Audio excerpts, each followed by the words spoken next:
besides the fact that they're cute and everybody likes them. We have lambs because they're part of our rare breeds program.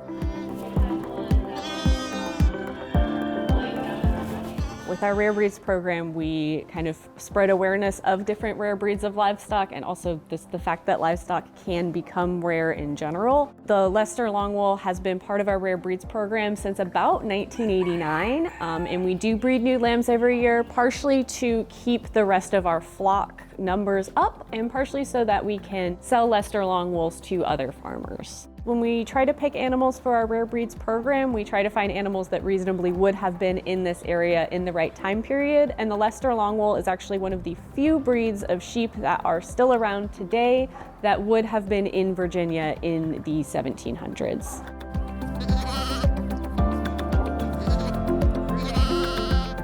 This breed has historical importance because they were one of the first breeds in Great Britain to be bred to a breed standard, so you know what you're getting every single time, and that idea has made a really big impact on agriculture. When we're looking at our sheep for our breeding program, we look at two separate things. One is their specific characteristics, so we'll go through and we'll write down their wool quality. Do they have consistent wool across their whole body? We look for whether or not their hooves are dark. Is their back flat? Do they have nice broad kind of spread on their legs? They should have nice dark ears, not too fuzzy. They should have nice dark eyes. So our ideal Leicester Longwool looks a little bit like they're wearing eyeliner. The other thing that we look at is their genetic history. So we are concerned with keeping the genetic diversity up. We don't do a lot of line breeding here right now.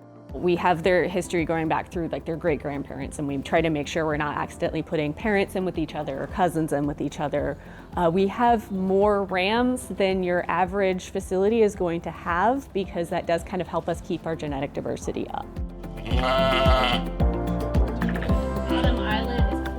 We start looking at who we're going to put in with who and setting up our breeding groups in about September, and then in October we will actually put the breeding groups out and then separate them again in December. In January or February we'll do pregnancy checks with our vet, and then we usually lamb in March to April depending on when everything works out. For the moms, the biggest danger is pregnancy toxemia, which is basically like gestational diabetes. So it can cause their blood sugar to crash, and it can often be fatal. The biggest danger for lambs is usually hypothermia. They're born with a really small percentage of body fat, so you need to make sure that they're getting enough nutrition so that they kind of rebuild that body fat and stay healthy. My favorite part about lambing season is when the lambs are old enough that guests can kind of interact with them a little bit more. If I'm able to actually kind of catch a lamb when it's outside and let somebody pet a lamb for the first time, that's always very fun.